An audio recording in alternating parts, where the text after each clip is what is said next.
is Abdo and I'm doing this with... My name is Selikem Akolache Apalu.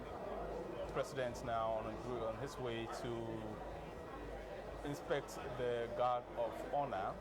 I recall that this is the fourth time the President will be delivering the State of the Nation address. The first address he delivered in this capacity was in 2017 in the month of February. Over the years, all State of the Nation addresses have been delivered just around the same time every other year, and the President is expected to do so in the next couple of minutes.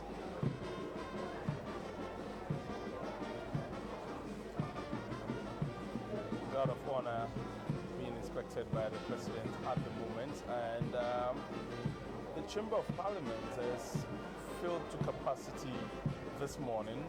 Members of the diplomatic corps, representatives and commanders and commissioners of the various security forces are all here in their numbers. The judiciary is here as well, and of course all members of Parliament are present here this morning to listen to the State of the Nation address. Here at GBC, we'll be speaking to a number of the members of Parliament who will be listening to the address, and they have expressed various views on what they expect the President to speak about when eventually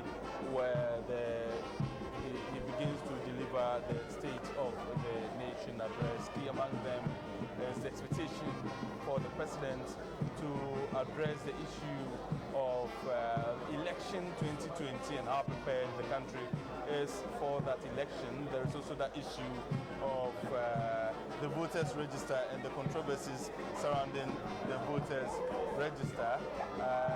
The issue of Galamsey has come up prominently this year because in the first State of the Nation address by the President, His Excellency, in 2017, he personally put his presidency on the line, saying that he was going to ensure that the menace will be completely dealt with, the scourge of illegal mining. Yes, the fight was very intense.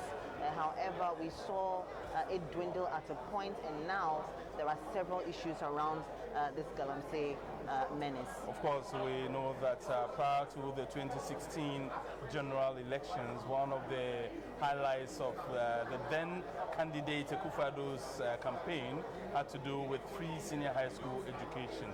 We'll now take the national salute, and the President will proceed. The parade commander takes over from here.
Nation address is delivered to the people of Ghana wherever they may find themselves this morning.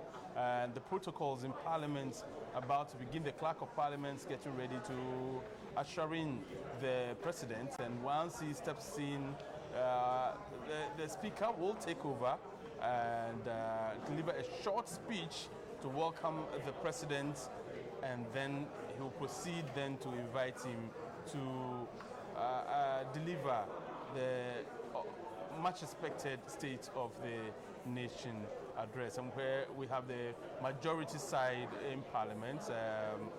Mr. Ambrose Derry, in your shot a while ago, is a very experienced member of Parliament, having been a member of Parliament since the year 2001, and he has been out of Parliament a few times, but has had a way of always coming back after going out of Parliament. He was there in your shot a while ago. He's the current Minister for the Interior. In the public gallery, many Ghanaians, you find traditional leaders, people from the business community in Ghana. They are all here in their numbers as well. The Honorable Kennedy Japan, he's been described in many circles as a maverick politician who says it as he believes it is.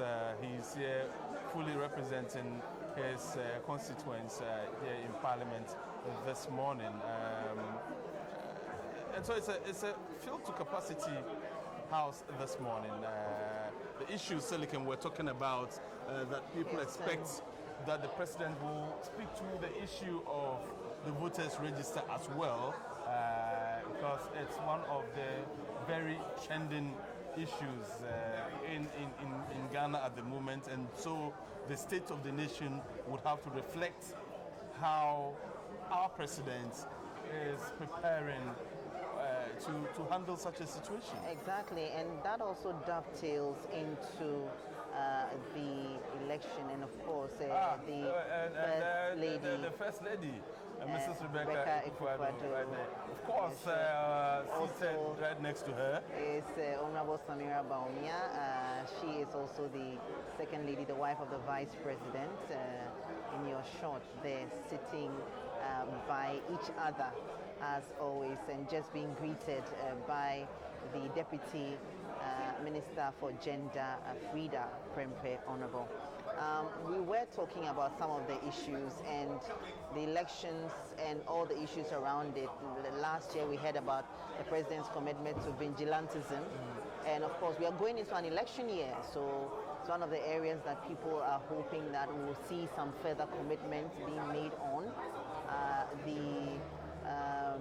Security matters around the election around this time also, and then a certain level of assurance that the usual fears we have around the election will just come and go with the election and will actually not materialize into any huge conflicts or problems for our nation, and that we will still maintain our peace and stability and our image of a democratic nation that has been able to maintain stability. So the President has just arrived in the chamber, and we'll currently have another national salute, and the Speaker will then take over from here.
invested.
Order.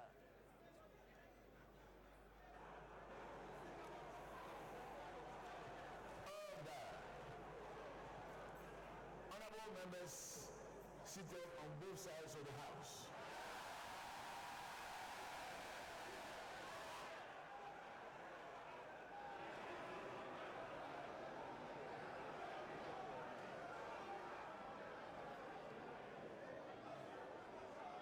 I'm glad to see my left and my right fully occupied.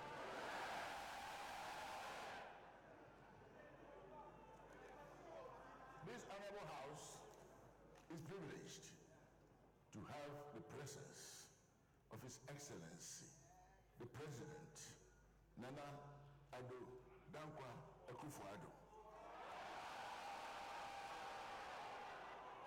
President of the Republic of Ghana,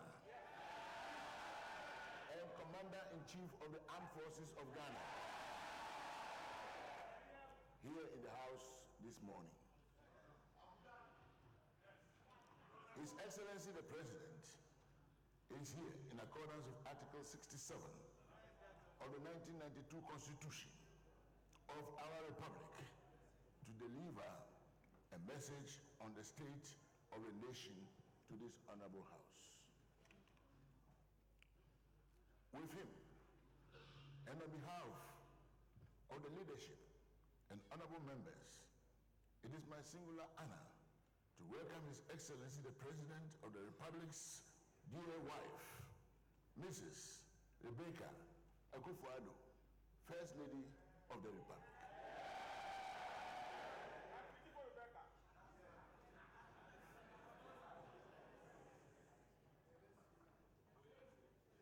It is a great privilege also to welcome His Excellency Vice President of the Republic, Alhaji Dr. Mahamudu Bawumia,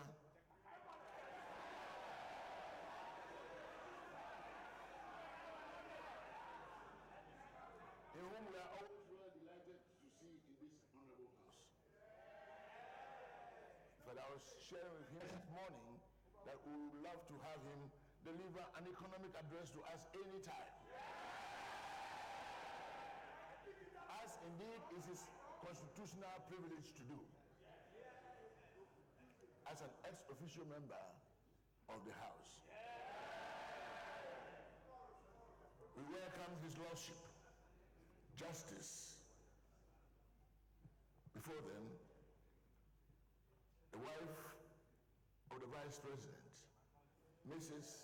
Samira Bawumia.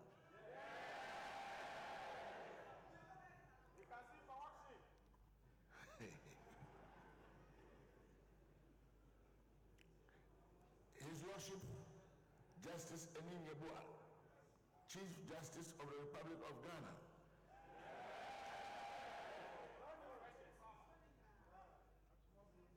Who is making his maiden attendance here this morning. And other justices of the Supreme Court and Superior Courts of Judicature. Madam Phyllis Ufuri, spouse of His Lordship, the Chief Justice.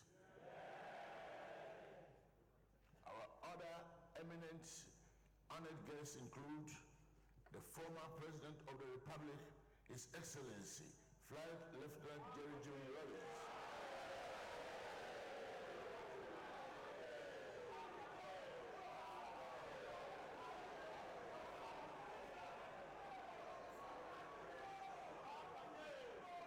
And his dear wife,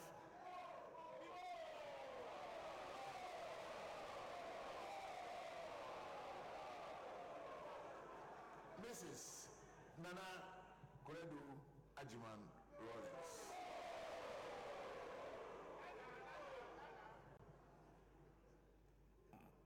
The former President of the Republic, His Excellency John Ajekun Akufo.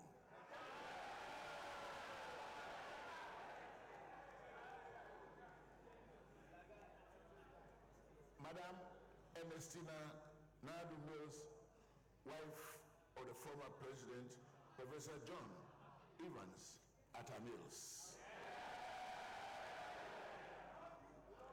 Madam Matilda Emisa Atta, wife of the former President, Kwesi Emisa Atta, His Excellency. Nana Otuo Sebo II, Omahini of Dwabin, Chairman of the Council of State, and members of the Council of State. The Dean and members of the Diplomatic Corps, traditional and religious leaders of the Republic.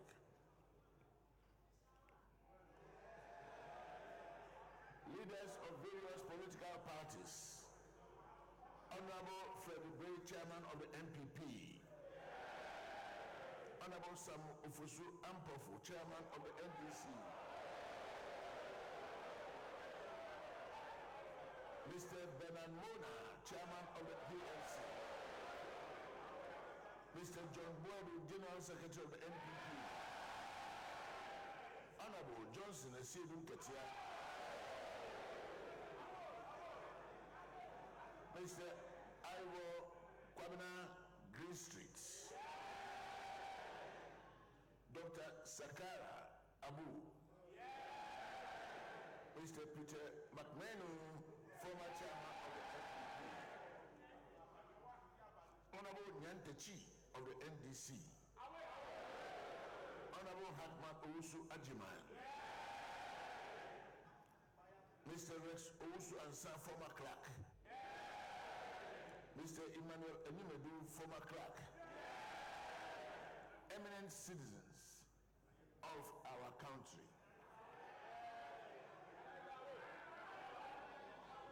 Honorable members, we are privileged to have also an official delegation from Barbados here with us this morning.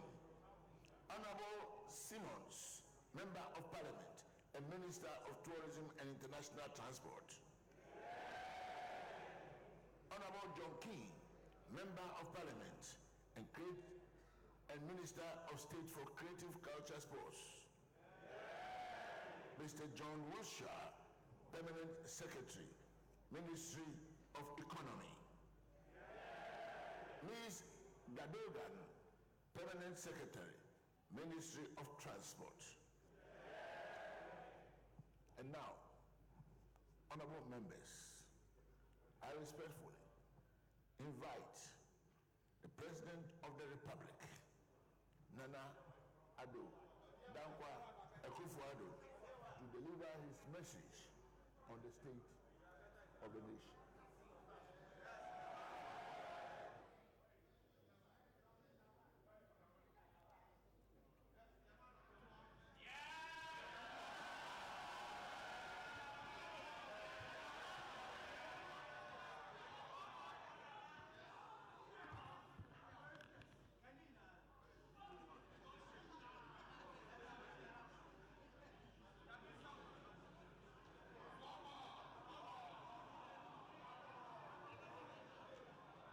Proper to acknowledge the President of our very much loved Chief of Staff, Honorable Nana Frima Osei Opare.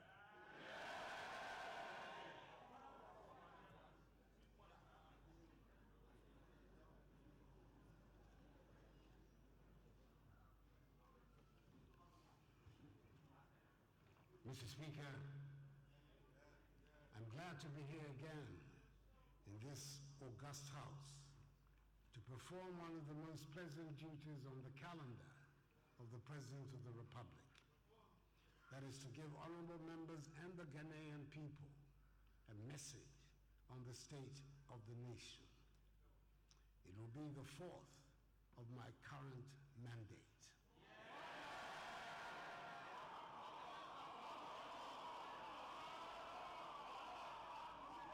Mr. Speaker, it appears that the way is being prepared for the renewal of my mandate. In accordance with protocol and convention, it is good to see that First Lady Rebecca Akufo Addo, Vice President Mahamadou Bawumia, the Second Lady Samira Bawumia, new Chief Justice Enini Yeboah, and Justices of the Supreme Court, Chairperson Nana Uto Sribo II and members of the Council of State, Chief of Defense Staff, Lieutenant General O.B. Akwa, the new Inspector General of Police, Mr. James Opombuenu, and service chiefs are all present. Speaker, the House is also duly honored by the welcome attendance of the former Presidents of the Republic, Their Excellencies Jerry John Rawlings and John Agyekum Kufuor, and former First Lady Her Excellency Nana Konadu Agyeman Rawlings, and the Dean and members of the Diplomatic Corps. Mr. Speaker, the House is aware that since my last appearance, we have a new Chief Justice in the person of Justice Enini Yeboah, who has succeeded Justice Sophia Abenaboafo Akufo. His appointment has been met with broad acceptance within the legal profession and the general population, testimony to his reputation for integrity and excellence in the conduct of his judicial duties. I wish him Godspeed in the discharge of the functions of his great office, and wish Justice Sophia Akufo a well-deserved retirement after 24 years in high judicial office. But knowing her, I'm sure we shall hear of her again in public service of some sort. The House is equally aware that we have a new Inspector General of Police, Mr. James Opombwenu, an experienced police officer of 31 years of service, who commands the respect of his fellow officers and the men and women of the police force and the public at large. I'm confident that, as he's already demonstrating, he will be in the front line of an impartial, politically colorblind administration and enforcement of the laws of the country, especially in this sensitive election year. I wish him a successful tenure of office and wish his predecessor, Mr. David Asante Apietu, well in his retirement. Mr. Speaker, some events in life leave an afterglow. Members will have to excuse me, I have a bad cold. Long after they have ended, I believe we can confidently say that the designation of 2019 as a year of return and the events that emanated from that decision have certainly left an afterglow that Ghana can and must cherish. Ghana became the center of attention in the African diaspora, and indeed much of the world, as we led the way with events of remembrance to commemorate 400 years since the first captured African slaves arrived in the Americas in what became the beginning of the ignominious transatlantic slave trade. The event being commemorated left deep scars and remains a source of unimaginable grief for all peoples of African descent. But it provided a great opportunity for us to demonstrate our triumph over adversity. Throughout the year, and culminating in the glorious cacophony of celebrations, Ghana was the center of attention in much of the world.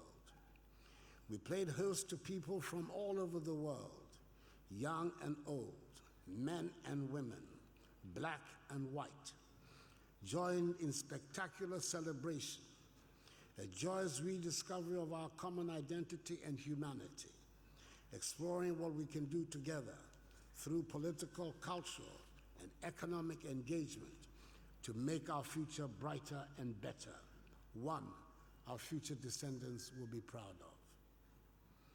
To speak, it is a matter of great pride to me that all Ghanaians embrace the year of return and help to project such a positive and endearing image of our country.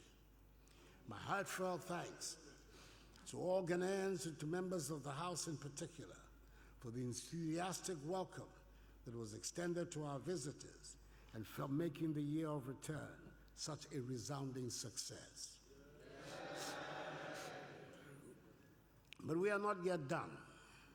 We're building on the foundations of the year of return to a new level, the next stage of our re-engagement with the African diaspora with the theme, Beyond the Return. The government is seeking to build on the success, and we're putting measures in place to take us beyond the return. The Ministry of Tourism, under its eloquent leader, the Honorable Barbara Oting-Jesse, Member of Parliament for Prestia Huni Valley, and the rejuvenated Ghana Tourism Authority, under its dynamic Chief Executive, Akwesi Agyeman, are heading the charge to make our country an attractive and irresistible destination, a place of pilgrimage, a nation that everyone with a hint of African blood must visit at least once in their lifetime. I should thank two people in particular who have embraced their Ghanaian heritage and have played a key role in our effort to build lasting bridges between Ghana and African Americans. Hollywood star Boris Kujo and international marketing icon Bozoma St. John. We're grateful to both of them for leveraging their star power to attract thousands to the land of their fathers and to drive a fresh narrative that says Ghana is a land of opportunity. Visit, invest, make it your home. We appreciate deeply their contribution and that of many others to the success of the entire project. Mr. Speaker, I can testify to the renewed enthusiasm of around the world for our country.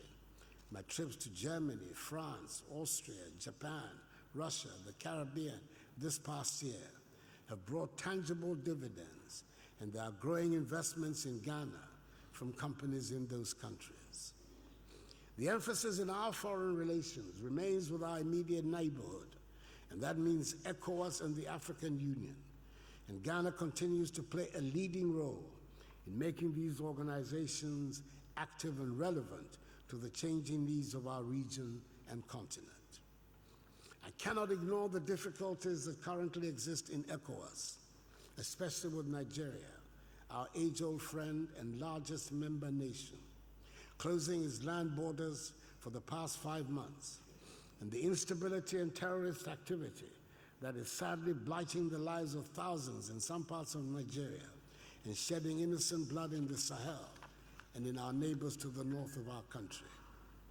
We're playing a positive role in the efforts being made within ECOWAS to bring this boundary impasse to an end, which will hopefully be sooner than later.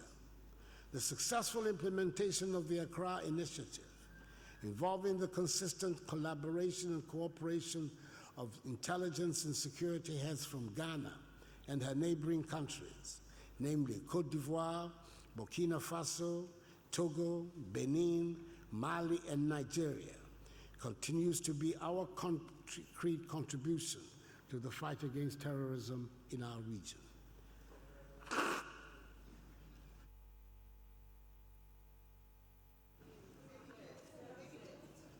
Through joint security operations, such as Kwandungu and the ongoing Operation Conquered Fist, we continue to reinforce the security of our northwestern, northern, and northeastern borders to guard against any infiltrations into the country. All of us have a vested interest in helping to maintain the peace, stability, and security of Ghana in the current troubling circumstances of our region. Mr. Speaker, we never lose sight of the fact that there are many Ghanaian communities in all parts of the world, and our missions abroad have been charged anew to be alive to their needs. I'm happy to report that Ghanaians in the diaspora are very much involved in whatever happens in their home country. Wherever I go, I meet with them, and they're often very well informed and insistent on accountability from government officials. Let us never forget that the remittances from Ghanaians abroad constitute a healthy part of our economy, and I always encourage them to bring their acquired skills to invigorate the political and economic landscape. Mr. Speaker, it is important that I make special mention of Ghana's relationship with the People's Republic of China, which has grown exponentially over the past few years. The dramatic economic transformation of China in the past 2 decades is a marvel to the world and a lesson for the rest of us in the developing world. We've entered into various agreements with China, the lead one obviously being the Sino-Hydro Agreement, which seeks to deliver many infrastructural projects.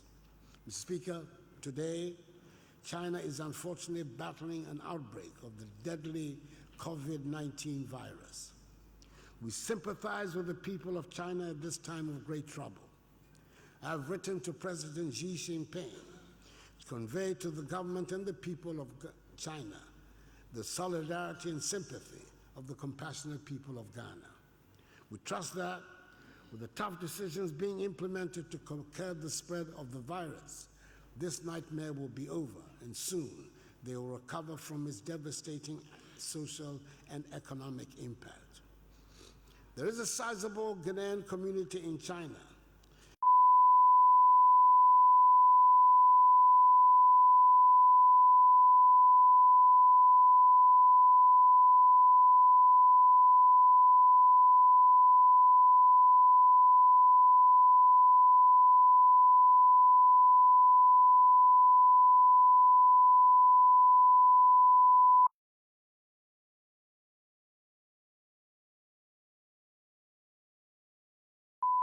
It does not benefit anybody to try to score points by introducing ill-judged politics into this ongoing medical conundrum and humanitarian tragedy.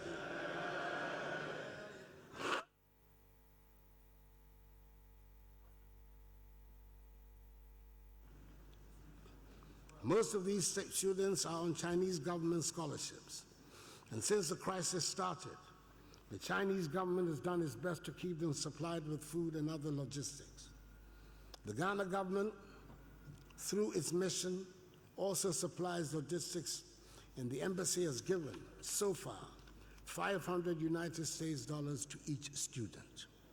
However, we know that no amount of logistics will make up for the extreme stress and trauma that these young people are going through, and I treat members of this honorable House to set an example by helping to pour oil over troubled waters instead of instigating tension and spreading fear and panic among the young people. The government is in constant touch with experts on the subject, who advise that the basic principle of public health is to confine the disease to the area of its origin. But we have not ruled out the option of evacuating the students from Wuhan if that becomes necessary. We have put in place measures to ensure that their evacuation back into Ghana, if it happens, does not lead to the dissemination of fear and panic amongst the general population. Mr. Speaker, I've spent time talking about how well we're doing on the international scene and the many plaudits that are showered on Ghana wherever I go.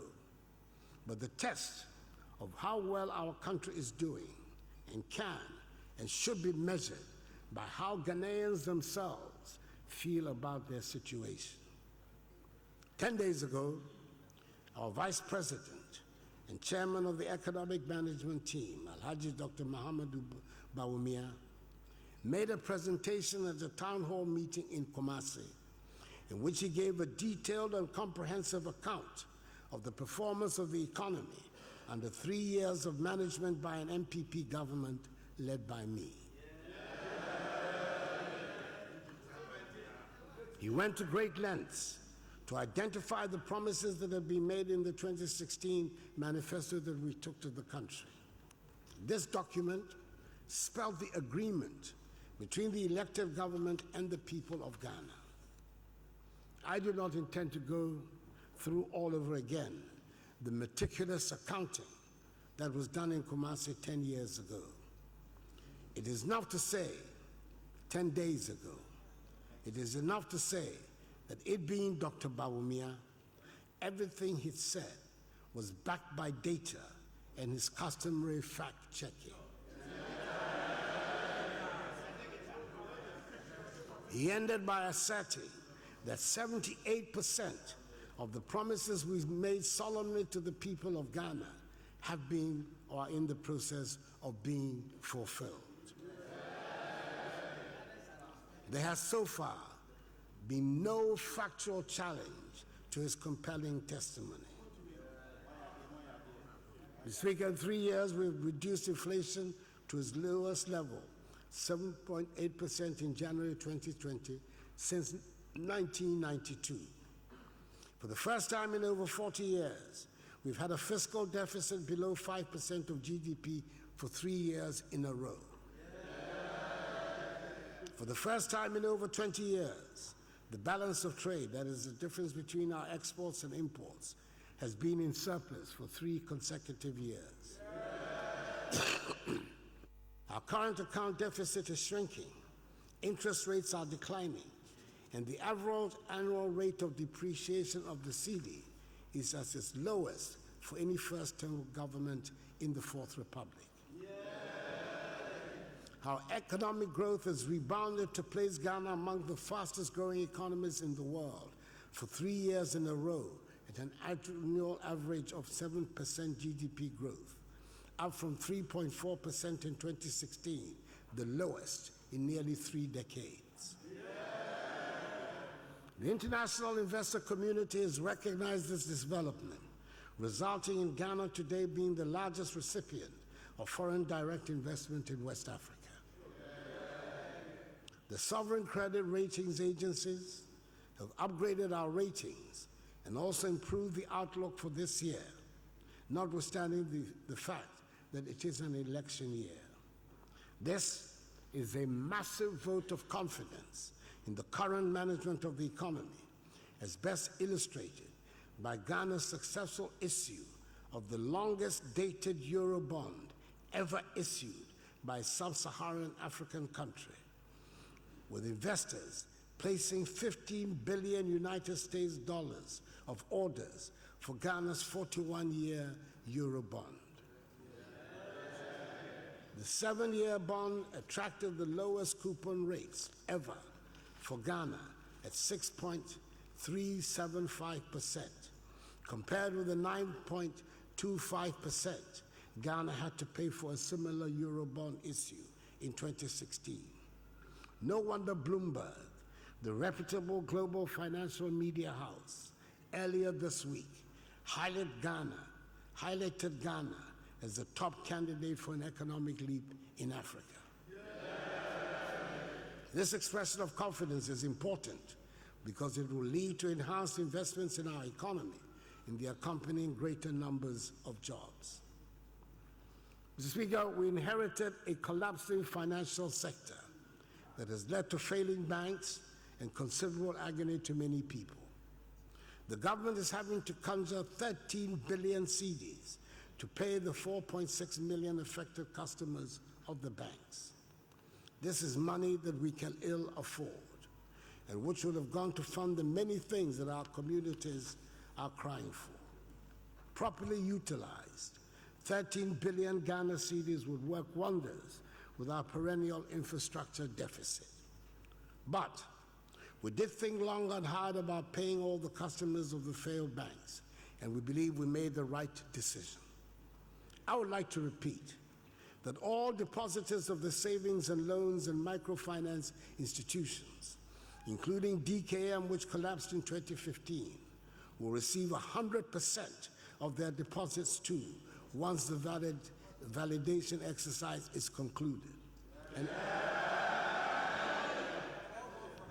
And I'm informed that the receiver of the savings and loans and microfinance institutions will begin on Monday, the 24th of February, making payments to their customers. These monies, totaling 5 billion cedis, being in addition to 13 billion cedis being paid to the customers of the failed banks. We hope that lessons have been learned, and this will serve as a healthy caution to those who are offered unrealistic interest rates on deposits. I do not think it will be possible to repeat this grand pay-up in another lifetime. I want to assure Ghanaians that we're going to hold those who have been responsible for these failures of financial institutions, the supervisors and management of these institutions, accountable. A process which has already started. We expect that those whose job it is to supervise the banks and other financial institutions will do their jobs honestly and competently. I'm very encouraged by the many corporate governance measures that have already been put in place by the Bank of Ghana under the strong leadership of Governor Ernest Addison to mitigate such bank failures in the future. Thanks to the banking sector cleanup, today I'm happy to say that Ghana's weak banking sector that we inherited is now well capitalized, better managed, sound and liquid, and the banks are now increasing their lending to the private sector to help propel the transformation of the economy beyond aid. Mr. Speaker, a year ago, I started my speech here in Parliament with a reference to the happy events in Dagbon and my presence at the inskinment of the new Yana, Muhammad Abukari II. I'm glad to report that about a month ago, the now firmly in place Yana paid a historic visit to Jubilee House. I do not think Jubilee House has ever witnessed such scenes. It would be fair to say that the Yana and his entourage certainly shook up the place, and nobody would have forgotten that dramatic, colorful visit in a hurry. Dagbon is gradually regaining her self-confidence, and I hope the House will join me in wishing that ancient kingdom the goodwill, patience, and tolerance her eldest sons and daughters need to continue the healing process and grow from strength to strength. Mr. Speaker, the peace that currently prevails in Dagbon is required for progress and development throughout the country. We've spent a lot of money to ensure that the security agencies that are charged with maintaining law and order and keeping us safe are well-resourced to enable them to perform their duties. Police numbers have been increased and will be increased further until we meet the recommended ratio. The police have been provided with more vehicles and equipment than they've ever had, including over 600 vehicles and 3 incoming helicopters. There are now more opportunities for police officers to undergo training on the job to make them better prepared for work in our communities and keep us safe. We're building upon and improving the capacity of the cybercrime unit to confront and neutralize the criminal and dark underbelly of modern technology and the cyber world. The government will continue to work with the management of the police service to ensure that there's proper and adequate training in modern policing methods and the equipping of the service to enable them deal with crime. Mr. Speaker, government is committed to improving the conditions of service of all security personnel, including the police. But nevertheless, I think it is my duty also to point out that public perception of the police continues not to be the best, and they must make a comprehensive effort to earn the confidence of the public. We cannot run a country of law and order without a well-trained and accomplished police service that has the respect and confidence of the people. I acknowledge the work they do, but I urge them to work harder on their reputation.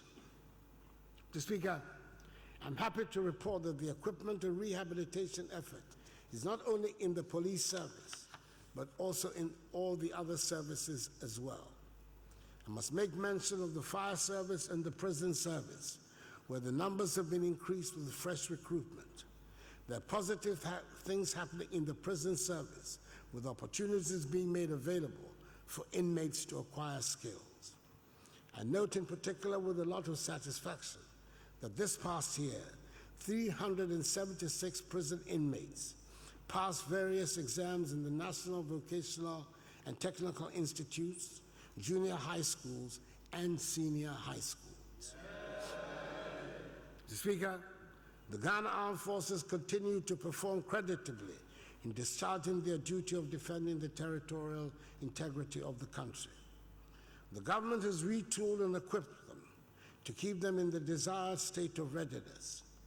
When the government amended LI 1332, which extended the run-out date from 25 years to 30 years for the other ranks, it led to the creation of new ranks within the structures of the armed forces and to a subsequent rationalization of wages and salaries for all ranks within the armed forces.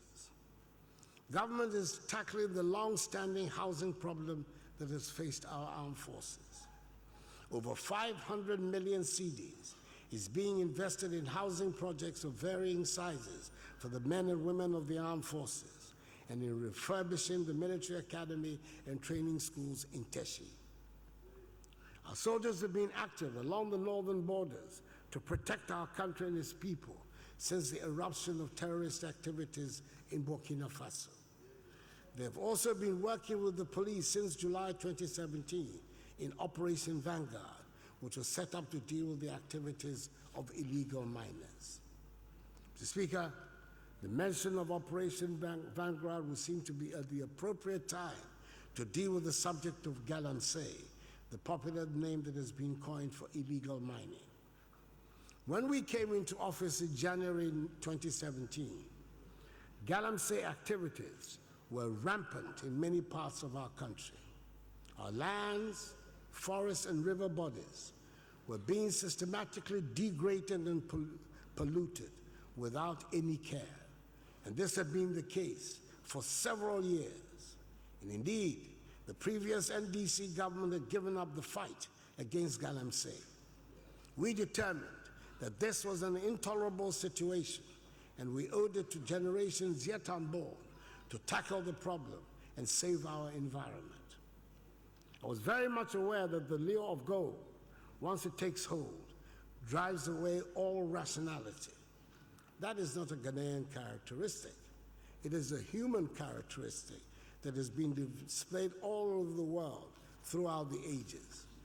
I was therefore not under any illusions about the size and scope of the problem we're taking on. But I was cheered by the support from a large part of the population that has also recognized the danger posed by the degradation of our lands and water bodies and the needless deaths of young people who are being buried alive in makeshift mining pits. I welcomed in particular the media coalition which was formed in July 2017 that lent its support to the fight against galamsey. As I have said on countless occasions, the battle we launched was not against mining. It would be unrealistic for anyone to suggest there should be no mining in Ghana. The Almighty, having blessed us with all these precious minerals, must surely be in agreement that we'd find ways to use them to develop our country and for the benefit of our communities. However, taking the minerals out should not lead to the destruction of our water bodies and forests or endanger the sustainable existence of our country. What is more, it was obvious to all that the small-scale mining that had always taken place in our communities had been transformed into something unrecognizable in our history by the introduction of the monster machinery that dug up riverbeds and turned serene streams into ugly, toxic, muddy, frothy ponds. It was no longer small-scale mining, and it was certainly no longer local community mining when we saw the influx of foreigners into the most rural, isolated, and densest of forests. It was no longer local community mining when rivers, hitherto considered as sacred, were being abused and polluted. We started with the banning of all small-scale mining, and after about a year of the campaign, we made some progress, and some rivers showed signs of coming back to life. The University of Mines and Technology at Takwa took on the role of training local people in sustainable mining. And by the time the ban on small-scale mining was lifted last year, almost 4,000 had received the training. The Honorable House also did its part by amending the Mining Act to raise the penalties for illegal mining and prohibiting foreign nationals from participating in any way in small-scale mining. The nation is grateful for the intervention of Parliament. Mr. Speaker, the threat posed to the future of our country by galamsey is grave, and we cannot shirk our responsibilities in dealing with it. I'm appealing to the media coalition not to be daunted by the difficulties in the fight against galamsey. Government will not weaken its stance and welcomes the continuous support of the media coalition. The Interministerial Committee Against Illegal Mining has been working hard and has had some successes. Under the auspices of this committee, the Ministry of Local Government has formulated and is implementing the Alternative Livelihood Program in 35 severely affected Galamsey districts across the country. Last year, 500 youth, mainly engaged in illegal mining, were trained and graduated in vocational and technical skills from community development, vocational and technical institutions. They've been provided with startup tools and equipment. An additional 607 youth are currently undergoing similar training, 240 of whom are in the community development institutions, while 367 are attached to master craftsmen through apprenticeship at the community level. Operation Vanguard has been largely successful, even though problems still remain. Mining with impunity on water bodies and in forest reserves has declined. More than 4,000 miners have received training in sustainable mining. The number of individuals dying in collapsed mining tunnels and pits in the few unauthorized locations left has reduced by more than 90%. Operation Vanguard has been particularly effective in helping to restore the order which has permitted the reopening of the famous Obuasi mine of AngloGold Ashanti.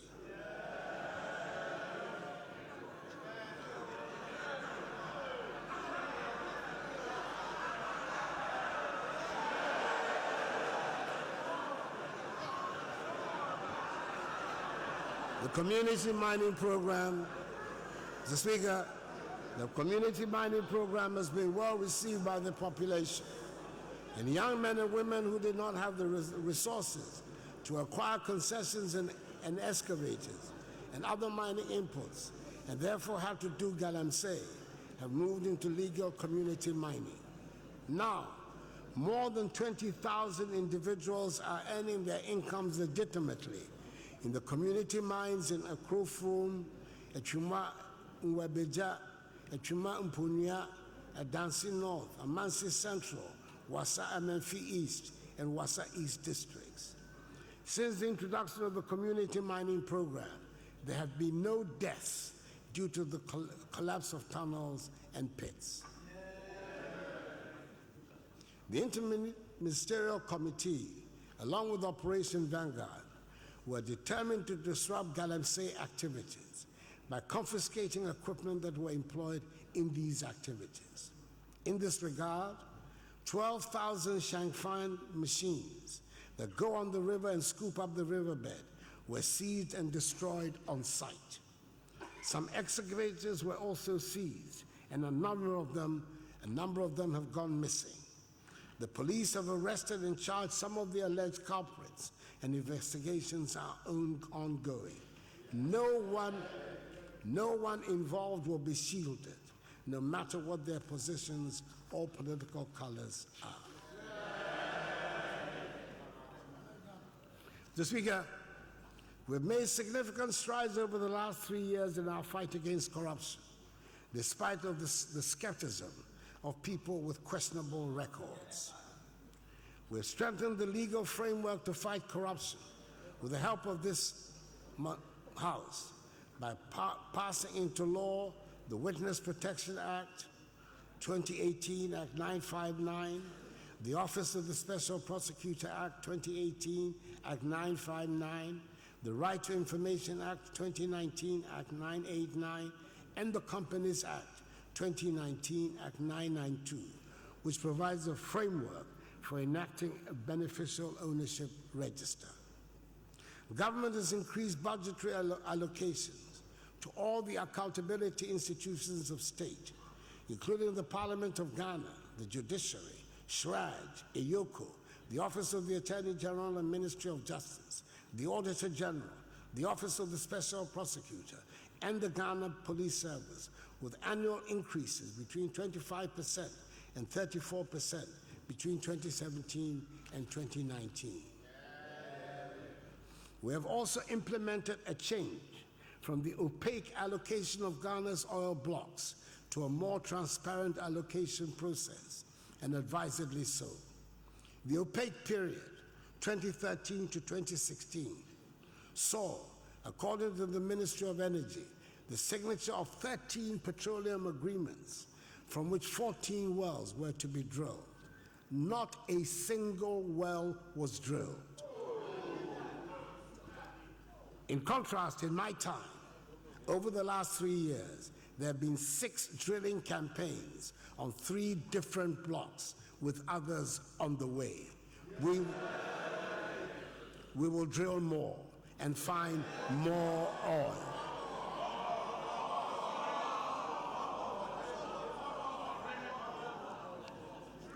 Some 40 or more high-profile personalities are currently before the courts on various corruption charges, and most are in the pipeline. I would like to repeat that if evidence of corruption is presented, no one will be spared, regardless of position or political affiliation. No one is above the law. That is the true meaning of equality before the law.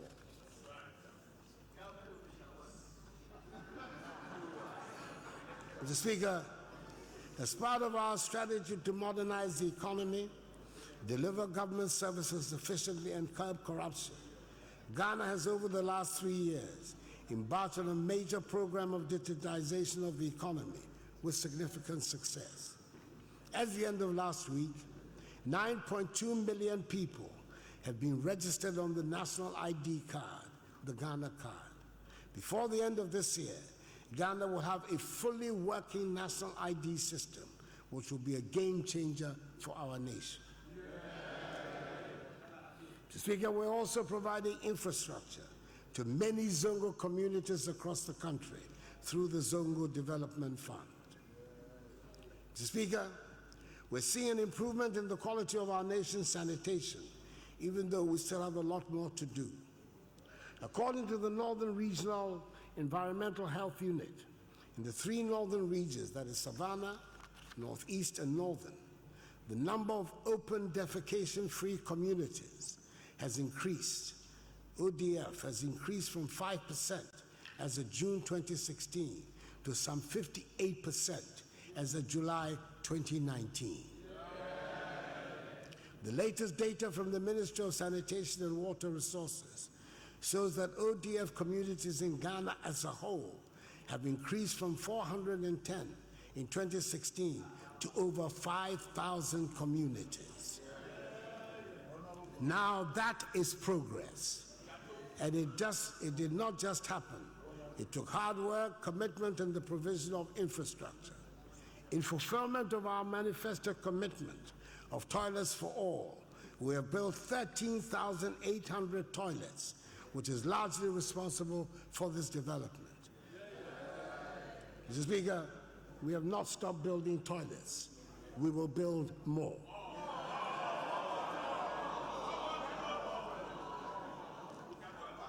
Mr. Speaker, another good example of deliberate, well-thought-out policy executed through hard work and commitment that is generating dividends is what we've done about food and agriculture in the past 3 years.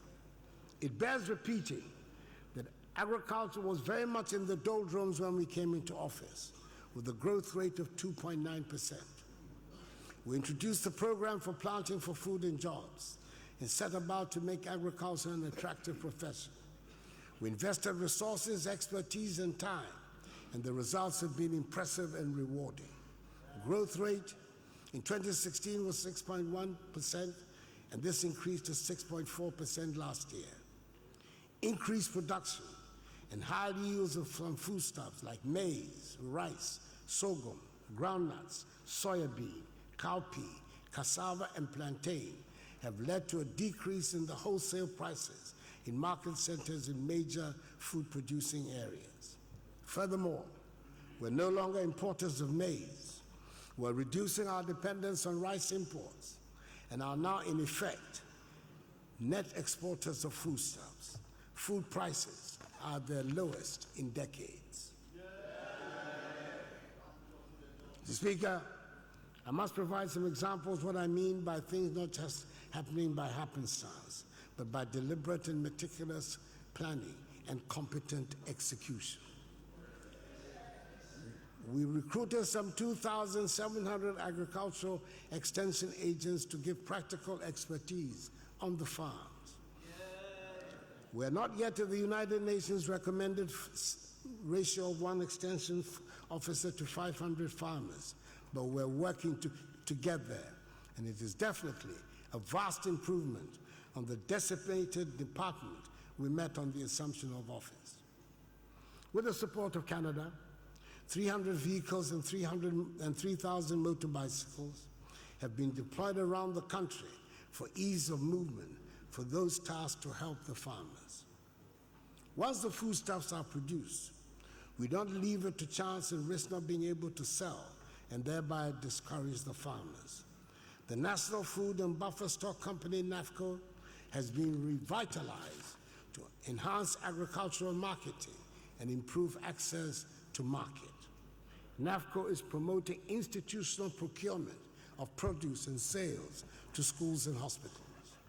Mr. Speaker, I'm pleased to inform you that the Commodities Exchange in Ghana, which is fully operational, is promoting high productivity, price stability, increased exports, and reduced imports of commodities. Trading operations through an electronic trading platform commenced in November 2018.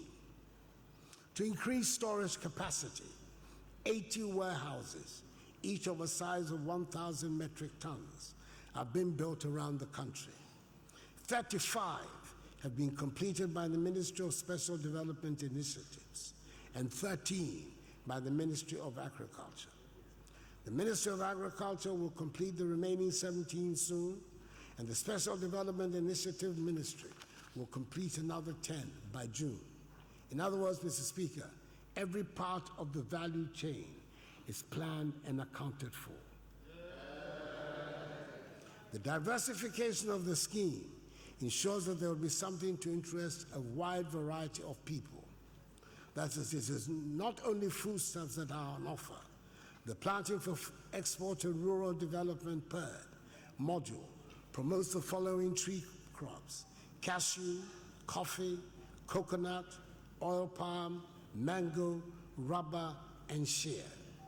Parliament has contributed to the process of agricultural transformation by the establishment of the Tree Crop Development Authority, which is going to be responsible for husbanding the industries of these tree crops into full maturity and expand by 7-fold our earnings from agriculture. The Rearing for Food and Jobs RFJ program is developing a competitive and more efficient livestock industry that will increase domestic meat production and reduce importation of livestock. 265 small earth dams have also been completed under the One Village, One Dam initiative. More will be done this year. At the heart of all these efforts is the determination to make agriculture an attractive business to young, educated Ghanaians. And that is why modernization, mechanization, and the use of technology are all part of the scheme.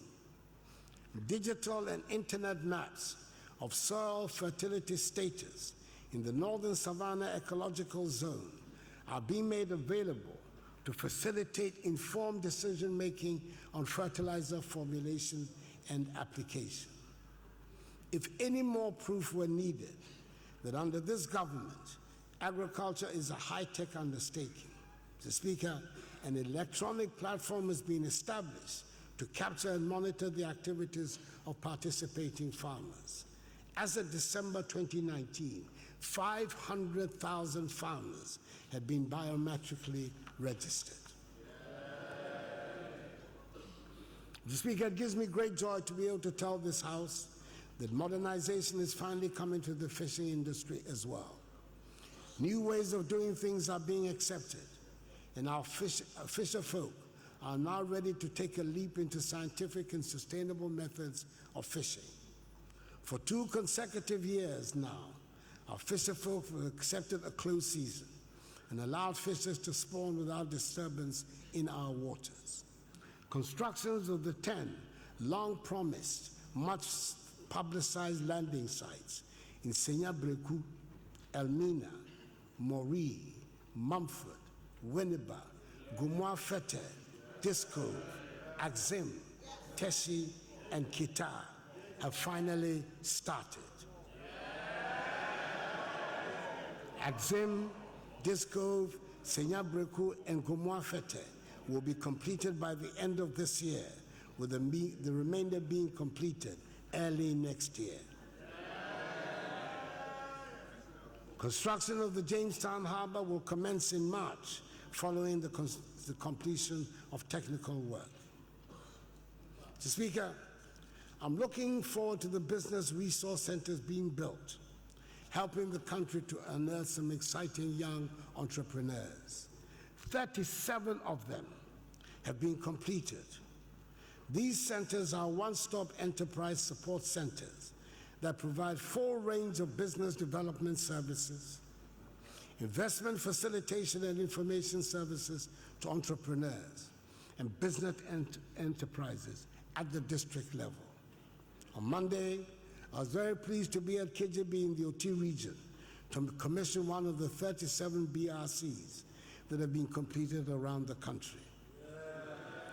In November last year, I commissioned another one at the Fidrasi Asokore in the Ashanti region.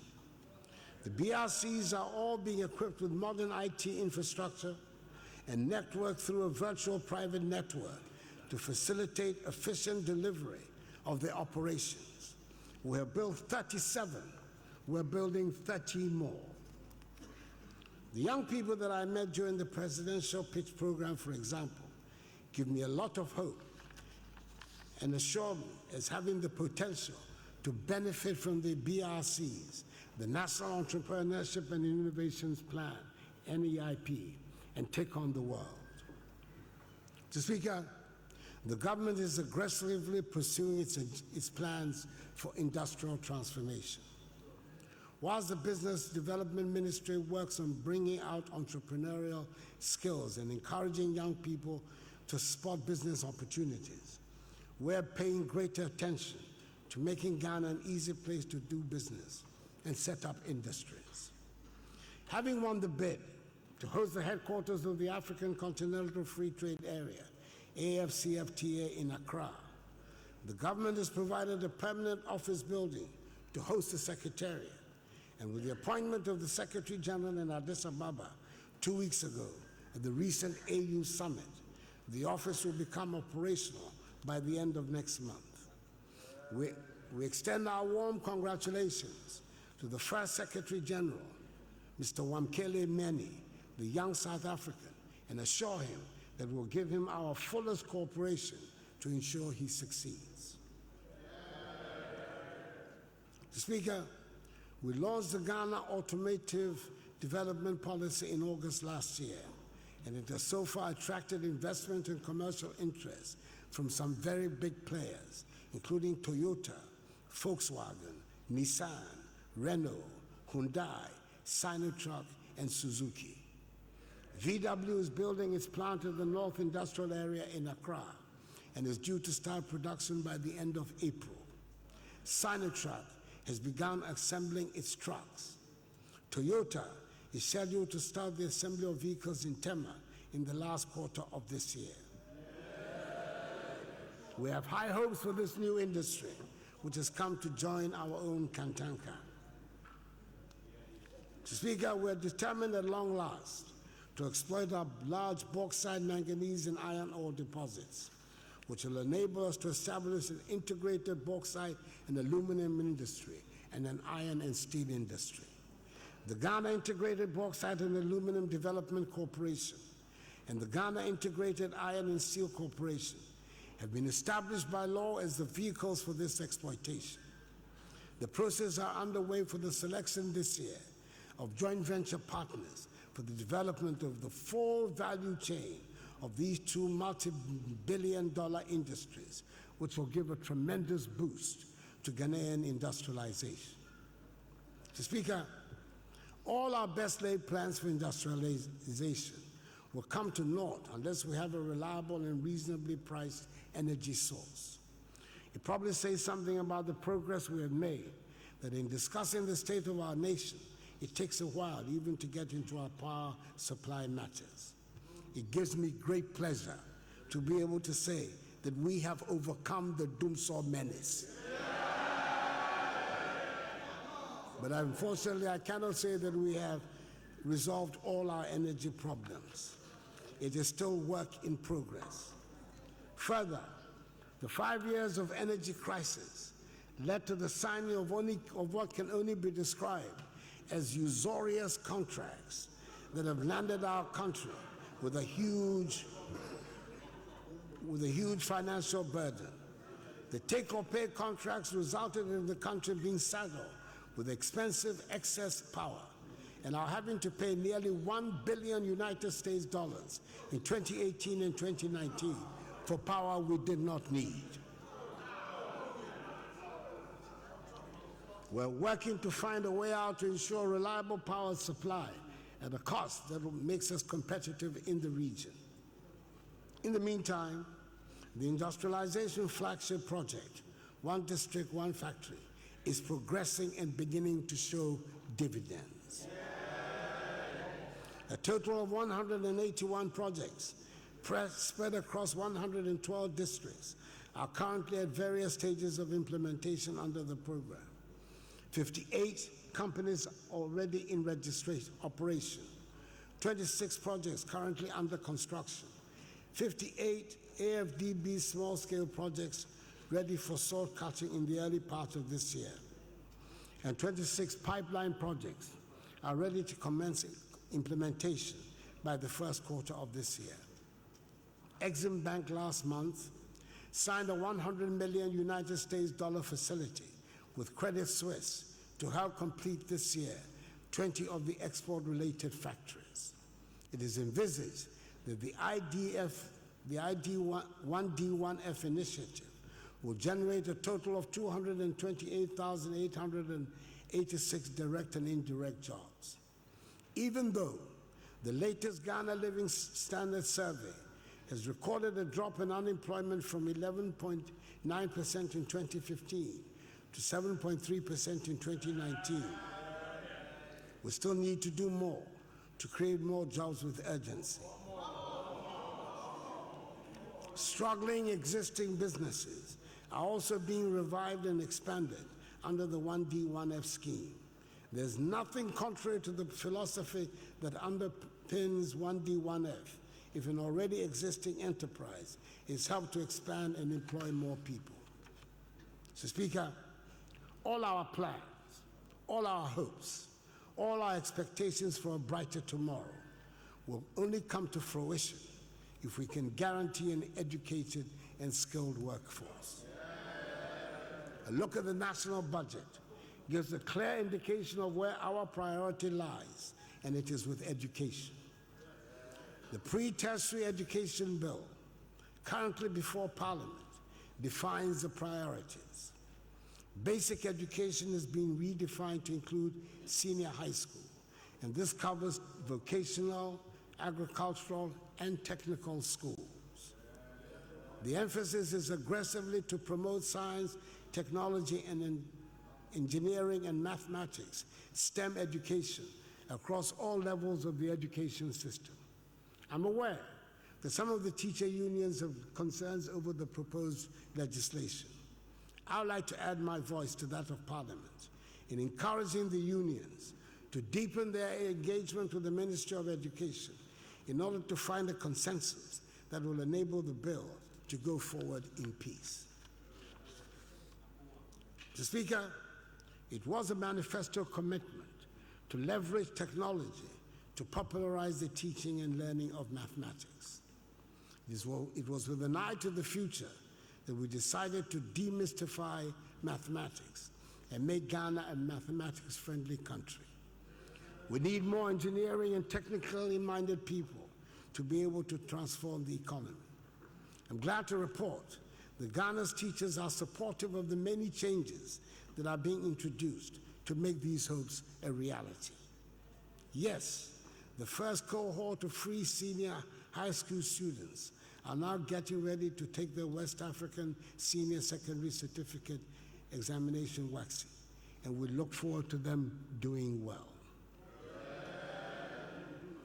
Despite the continuing hostility of a few about the merits of the free senior high school policy, I'm glad to note that it has been widely accepted by the overwhelming majority of Ghanaians.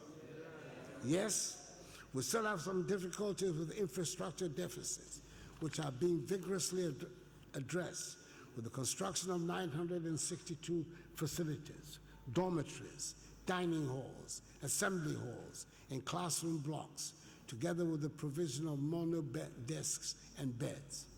But the argument about the importance of ensuring that all Ghana's children get a secondary education is irresistible. In the best of worlds, the conversation should move on to the fastest way to provide laboratories and workshops to make all of Ghana's children ICT competent. The conversation should move on to how quickly we can transform our children into technically minded and mathematics-loving students. But the government is trying to move the conversation to technical, vocational, and educational training TVET, becoming the instinctive choice for children at school.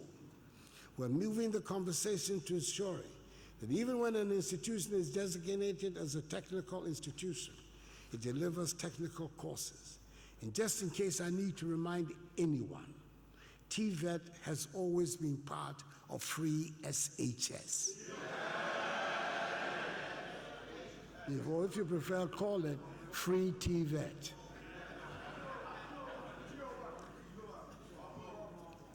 I'm well aware that we need a happy and contented group of teachers to ensure that the teaching and learning environment is happy and safe for our children.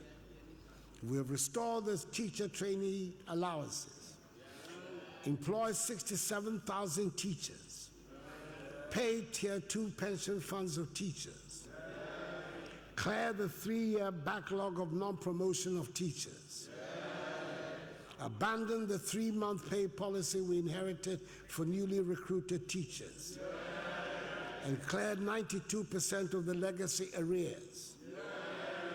We have resourced the research and book allowances that were cancelled. And we have agreed to grant teachers a professional allowance. The new promotion policy for teachers, announced some 2 weeks ago, has been well received by teachers. The government is determined to restore dignity to the teaching profession. We want the teachers to accept that they hold our destinies in their hands. I'm happy to note, Mr. Speaker, that sporting activities are finding their way back into the regular school curriculum. I'm told the inter-school sporting activities are once again attaining the keen competitive edge that those of us of a certain age remember. Speaker, 10 youth and sports centers of excellence are being constructed across 10 regions of the country at Wa, Doma, Donkwa, Onofin, Ho, Koforidua, Ninehi, Yendi, Navrongo, Axim, and Kanishi.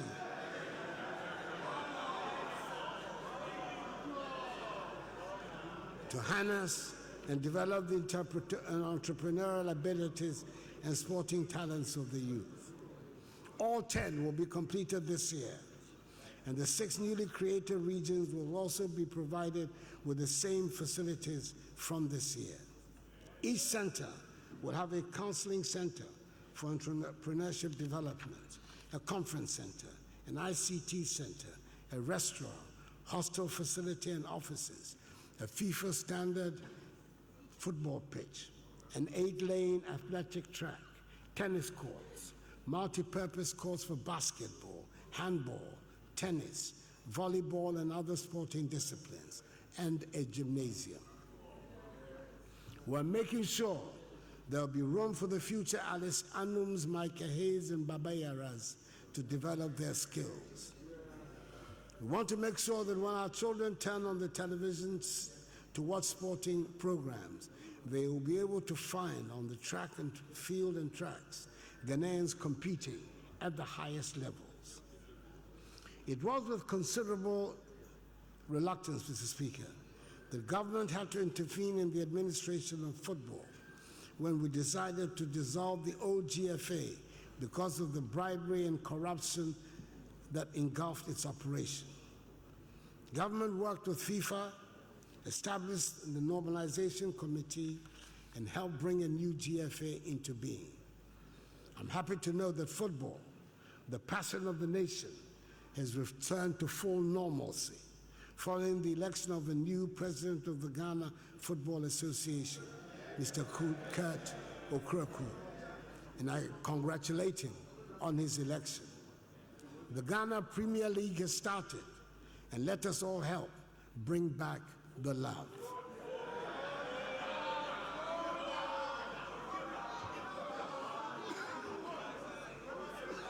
Mr. Speaker, this year we're to conduct a national census, and it is incumbent on every citizen to cooperate with the Ghana Statistical Service to enable the service produce an accurate census and data for our effective socio-economic planning. Mr. Speaker, we never lose sight of the fact that there are always some people who might not be able to run life's race at the same frenetic pace as the majority of people. It is the responsibility of government always to provide the safety net that would ensure that the poor and vulnerable are not excluded from the development agenda. We will continue to improve and expand that the poor and vulnerable are not excluded from the development agenda. We'll continue to improve and expand social protection intervention to cover those who need them.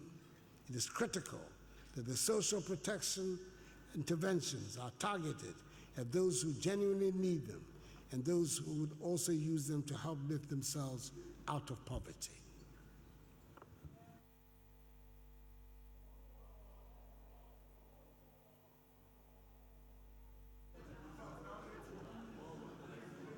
Mr. Speaker, the Ghana National Household Registry, in collaboration with the Ghana Statistical Service, is collecting data on all extremely poor households in the country through interinstitutional coordination to ensure efficiency and effectiveness in social protection spending and eliminate duplication in targeting and selection of beneficiaries for social protection programs.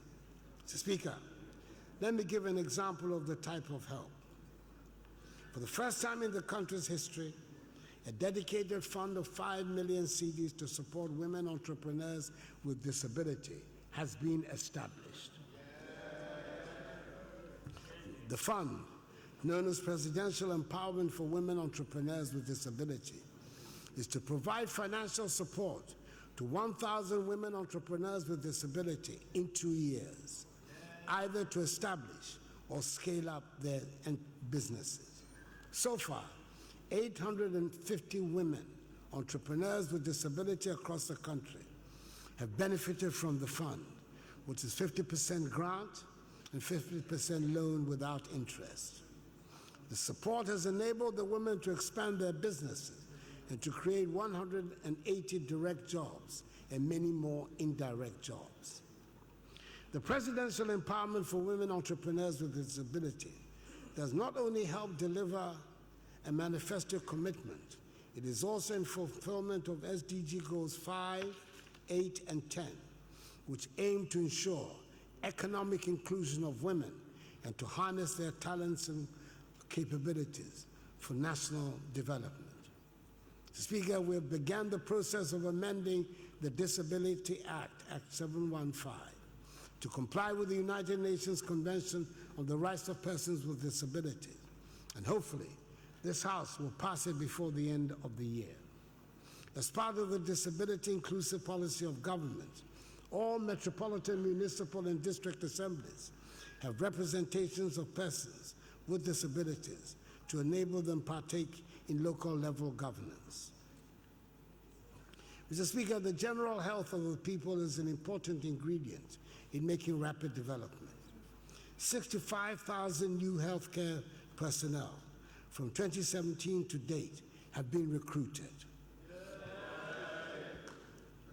The National Health Insurance Scheme is operating more adequately and is enjoying the confidence of the increasing numbers of its users, with the number of active members up from 10.6 million in 2016 to 12.3 million at the end of 2019. I remember last year, I urged Ghanaians to renew their NHIS membership by dialing *929# on any mobile phone network. I'm glad it has had an impact, as 5 million people renewed their NHIS membership through the Mobile Renewal Services platform in 2019. As the nation has made progress in eradicating the communicable diseases that used to be the main cause of mortality, we're in danger of falling into the lifestyle disease trap. Too many of us are overweight.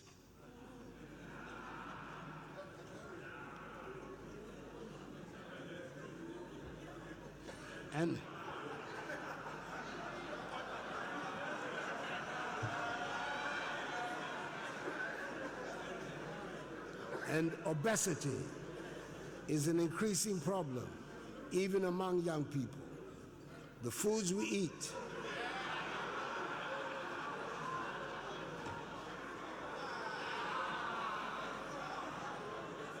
Mr. Speaker, the foods we eat, the mode of cooking, and the lack of exercise are all now having a great impression on our health.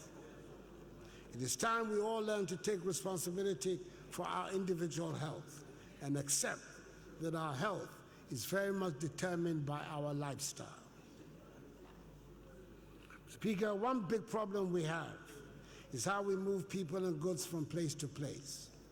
I'm glad to report that we're making significant and verifiable progress in the railway sector.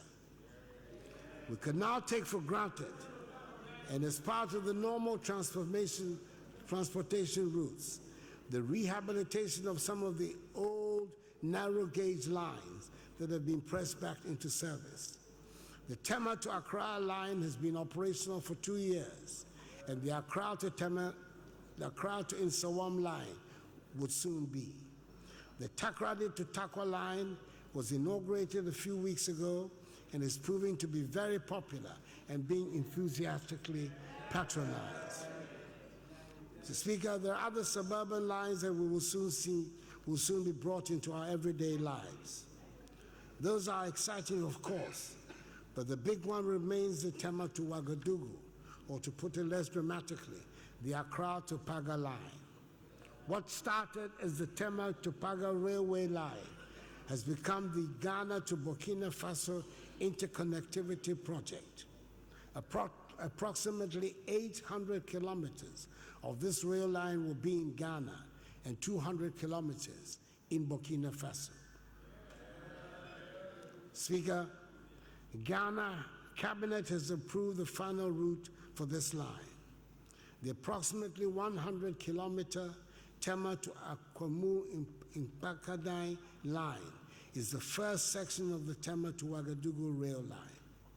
At the environments of Juapong, a branch line from Tema to Pakadai will continue through Hohoi, Nkwanta, Dambai, Yendi, Tamale, Waliwali, Nalerigu, Sheni, Bogatanga, and then to Paga as the remaining 700 kilometers of the Tema to Ouagadougou rail line.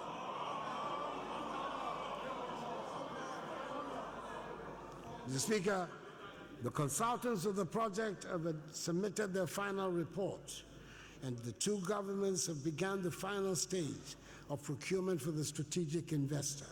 I'm confident that this year the strategic investor will be chosen. The preparation for construction has already commenced with the choice of the final route, and the acquisition of land, the right-of-way, will start immediately. The contractors have assured the government that the Tema to Kwakadine line, which includes a 300-meter rail bridge over the Volta region, will be completed in August. Those who travel along the Accra to Akosombo route would testify that this is a reality, as we can all see the work being done. I hope myself to travel on that line in August. Thank you. We can safely say that the rail line journey to Paga has begun. What is going on to develop the rail network in other parts of the country? There will be activity on the Eastern Line this year, and construction will commence on the Kumasi to Nyinahi via Addo rail line. In addition to the intercity and regional railway lines, government is committed to developing suburban rail lines and inner-city light rail to ease the oppressive traffic situation within our cities. What is popularly referred to as the Western Line is receiving attention. The Kujokrom to Manso section, approximately 22-kilometer section of the line with a 350-meter viaduct, is being developed.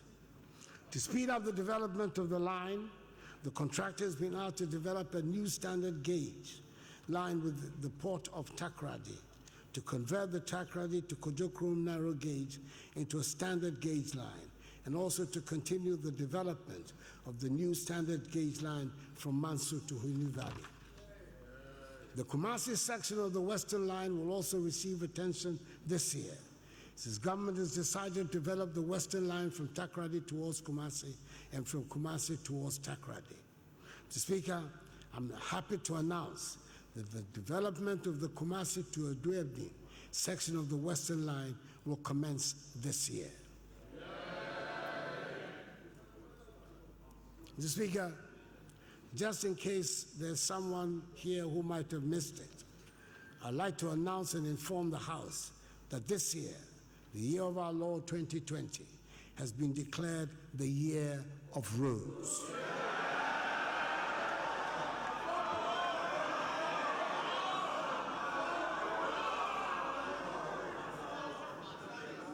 Mr. Speaker, when we declared last year, 2019, as the year of return, it was not because Africans in the diaspora had not been visiting Ghana throughout the years to reconnect with their past.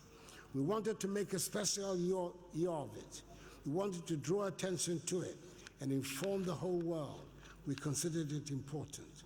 That is the idea of the year of roads. There are legitimate cases to be made for emphasis to be placed on any of the many deficits in our infrastructure. This year, this government is saying we're putting the emphasis on roads. Gradually,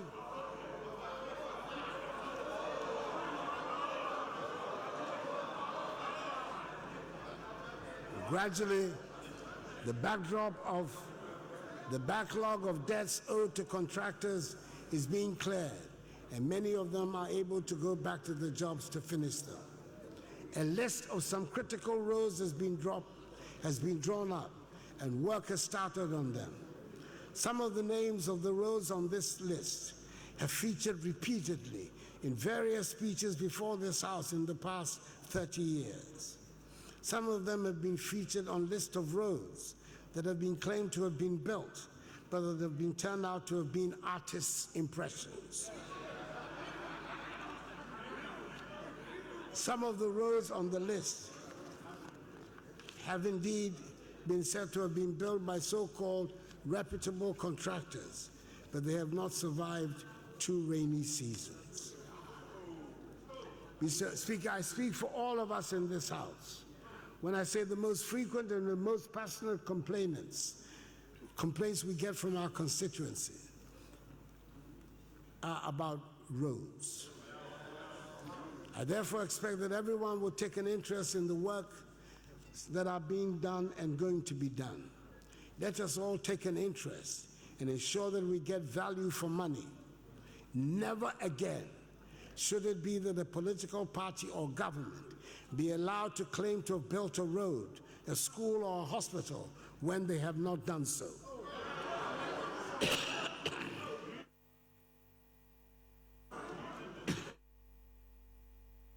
No longer should it be permissible the project supervisors and consultants sign off on buildings and roads for contractors to be paid for shoddy work or work not done. We live in these communities where these fake projects are said to have been undertaken, and we should make it each our business to ensure the work is what it claims to be, and contractors get paid for work they have indeed done. The ministry has published the list of critical roads that the government is undertaking to do, and I shall not be reciting them here. I'm sure we have all our favorite amongst the list. However, I would like to mention a few. The upgrading of the Atebubu Kwame Danso Kujokrom Road. And this would be in honor of our former Chief Justice, Justice Akufo, who once gave me a hair-raising account of a trip she took on that road. The second choice I make is the Hohoi Jasikan Dodo Pepeso stretch. We shall all be greatly relieved when it is finally done. There are others such as Benchima and Kwanta Jefua, Bogatanga Boko, Kumasi and Greater Accra inner city roads. And this is the first time that four flyovers and interchanges are being constructed at the same time in our history.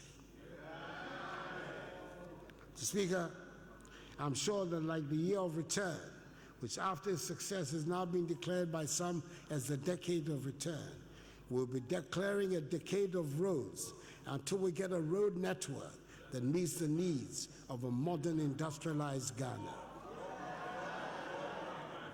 Mr. Speaker, one of the major beneficiaries of the year of return was the creative arts industry. Our commitment to the development of Ghana's creative arts industry is absolute. I inaugurated in December last year the National Film Authority, whose function it is to supervise an economically self-sustaining and culturally conscious film industry in the country. The Creative Arts Industry Bill has been presented to Cabinet for consideration, and once passed by Parliament, the Act will establish the Creative Arts Fund and an agency to promote the industry. Government has also reaffirmed its commitment to the growth of the industry by commencing the construction of the very first senior high school in Ghana dedicated solely to the development of the creative arts industry. I cut the sword for this construction in Kumasi again in December last year. We are determined to do more.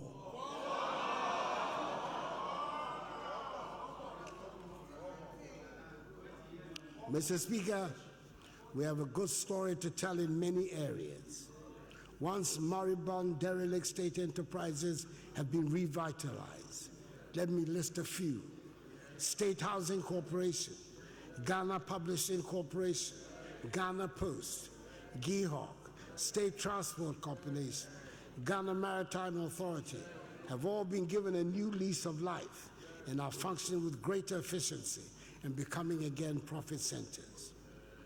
Digitization has led to a remarkable improvement in the delivery of public services. We are all greatly relieved, for example, that the hassle has been removed for those who want to get passports. We're equally relieved that DVLA offices are no longer the nightmare places they used to be, and we can get driver's license without having to go through Goro boys. I've not had the experience myself yet, but I'm assured that the STC has been transformed and it is not a pleasant experience to travel on their buses. SSNIT SNIT has given a guarantee that when people apply for their pensions, they would get them within 2 weeks. I'm told most people get them within 10 days, a far cry from the sad, disgraceful, and humiliating experience that pensioners used to go through to get their pensions. We've implemented a digital property address system which gives an address to every location in Ghana. We now have the first of its kind mobile money interoperability payment system in Africa. The port operates a paperless clearance system. Business registration is now online. We can now buy electricity units on our mobile phones. An e-justice system has been implemented at the courts. This process of digitization is also helping to curb corruption. Mr. Speaker, for the first time in many years, Ghana has a fully functioning emergency response and ambulance system. As promised, government has procured 307 ambulances with one assigned to each constituency.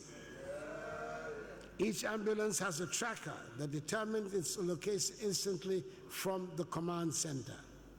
The emergency number 112 has also been linked to the Ghana Post GPS system, such that if any call to the number is made using the Ghana Post GPS app, emergency services will know the exact location of the caller instantly.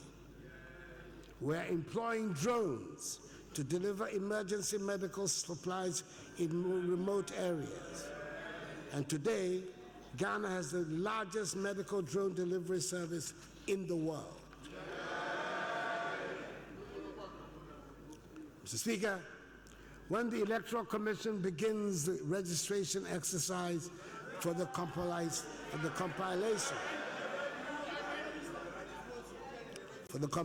of a new voters register in the course of the year, I appeal to all Ghanaians to register. It is our civic responsibility to do so. Ghana, Mr. Speaker, as she has done periodically since 1992, is going to conduct on 7th December a general election so that our people can choose the person and persons they want to manage the affairs of the nation on their behalf. This will be the 8th general election of our history in the Fourth Republic. Government, together with all stakeholders, is determined to ensure that it is peaceful and orderly so that our people can make their choice in freedom and serenity and exercise their civic duty of helping to elect a government of their choice on 7th December. We should all commit ourselves to uphold the reputation of our nation as a beacon of democracy, and we expect the media to help lead the way in that regard. Mr. Speaker, despite the achievements of this government, some of which I've outlined, I hasten to add that we still have some way to go to reach the Ghana we want. 3 years ago, when I first stood before you, I said, and I quote, "I was not elected by the overwhelming majority of the Ghanaian people to complain. I was elected to get things done. I was elected to fix what is broken, and my government and I are determined to do just that." Unquote. Mr. Speaker, we have done just that. We have fixed the broken economy. We have delivered free senior high school education. We have brought the National Health Insurance System scheme back to life. We have revamped our agriculture. We have sanitized the banking sector. Our industrial transformation is on. We are digitizing the economy. And Ghana continues to be at peace. We have done much more than we inherited. We are creating conditions for young people to have hope again. And we are determined to do more. Things are working in Ghana. And Ghana is surely changing. Mr. Speaker, The message of the state of the nation is that our nation is in good health and in good, competent hands. May God bless us all in our homeland, Ghana, and make her great and strong. I thank you for your attention.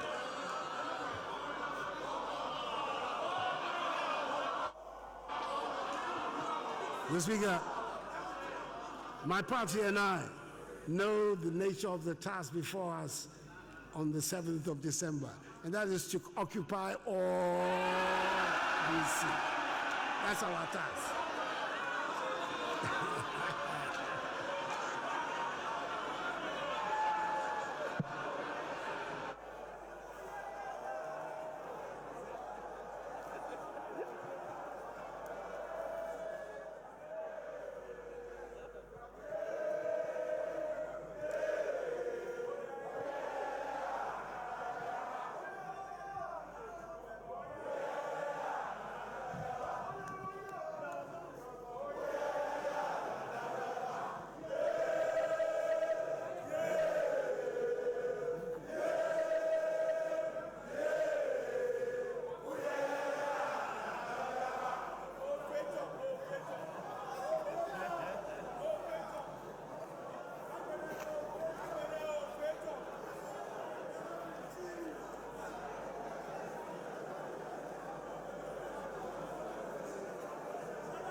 Honorable members, order.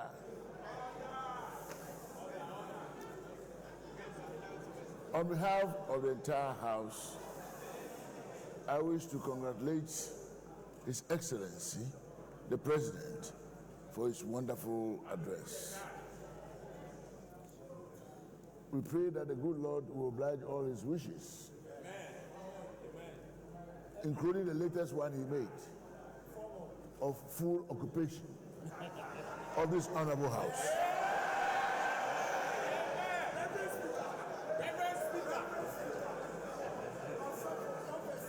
Honorable members, in accordance with Standing Order 58, I wish to convey to His Excellency, the President, of our continuing support for all good works. And I seize the opportunity to once more appreciate the presence of the armed forces of the Republic who have given us security this morning, as well as other security agencies and our own internal security, for all the services they have ensured the smooth success of this function. We also wish to acknowledge at this juncture the presence of the former Chief Justice of the Republic, Her Lordship, Mrs. Georgina Wood. We have a number of senior ministers and top officials who we claim to be one of our own, including the Honorable Senior Minister, Honorable Osafo Mafu,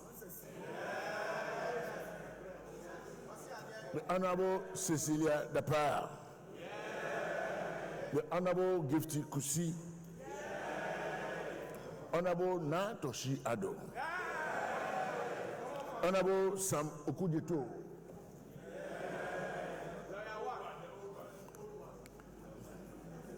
Honorable Kwacho Kwote, and Honorable Kandapa.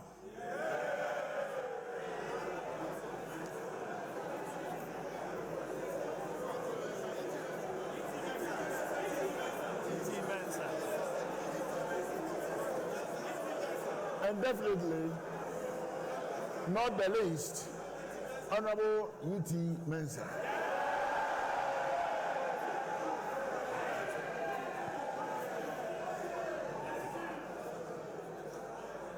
Honorable members, again and in accordance with our practice, a formal communication will be sent to His Excellency the President after the House has debated his message. The full debate on the message will commence on a date determined by the Business Committee of this Honorable House.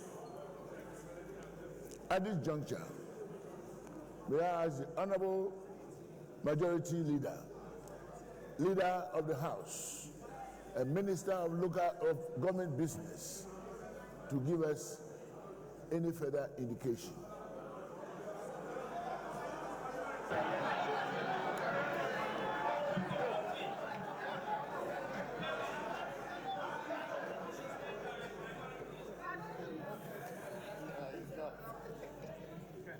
Speaker,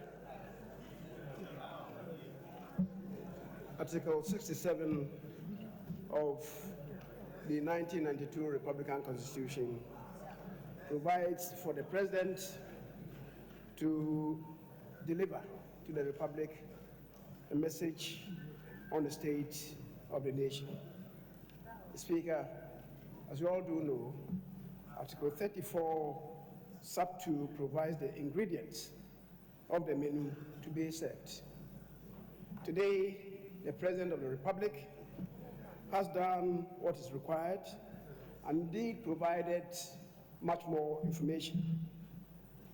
Speaker, it is instructive to note that this House today has witnessed one of the most dignified atmospheres for the delivery of the message to the state of the nation in recent times. Mr. Speaker, serenity, tranquility, worthy of the dignity of the House has prevailed. And I believe those with discerning spirits, Mr. Speaker, would understand why the dignity of the House has not been assailed today.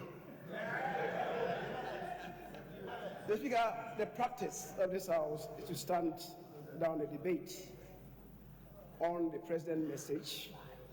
And indeed, the Business Committee meeting this morning has programmed the debate to commence on Tuesday next week. It will span 1 week, and the ensuing week, Tuesday, the leaders of the House would wind up the debate.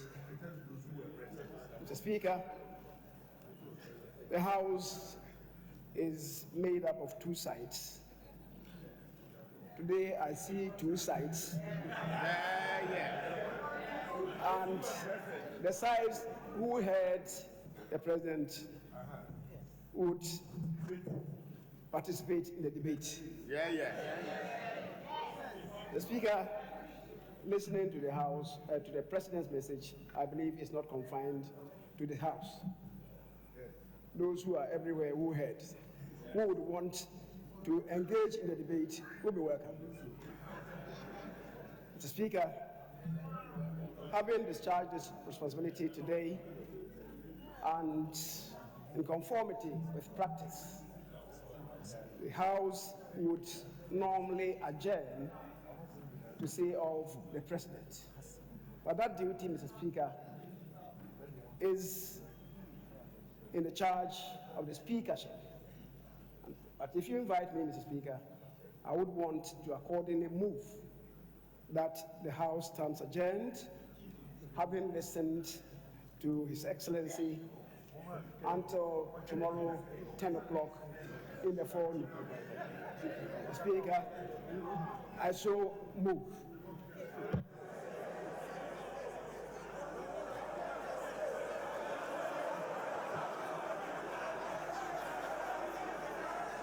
Who seconds the motion?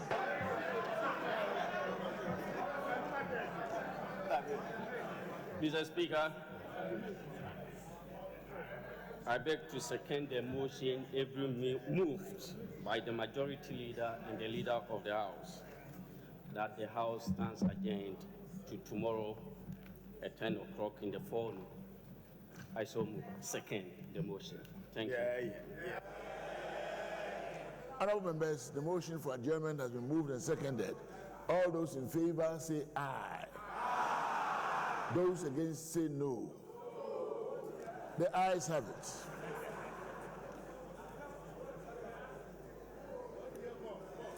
And this Honorable House will stand adjourned till tomorrow, 10 o'clock in the forenoon. Thank you, Mr. President. Thank you, honorable members.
signing, so we want him to finish signing.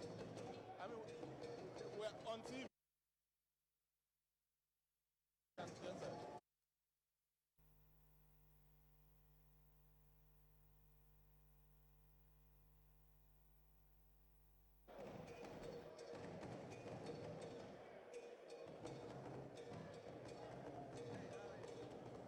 This is your shadow. One day I'll buy.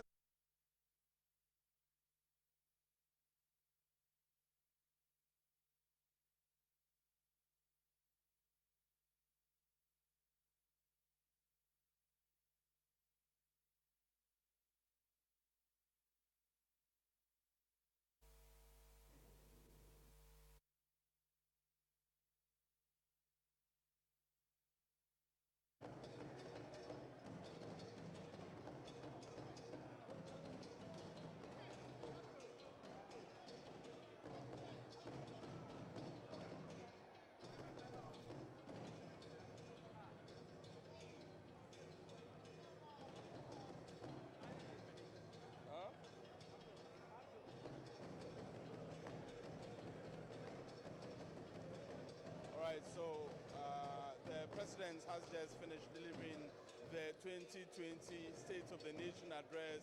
It did indicate at the end of it all, he summed it up by saying that, and I quote, the country is in a good state of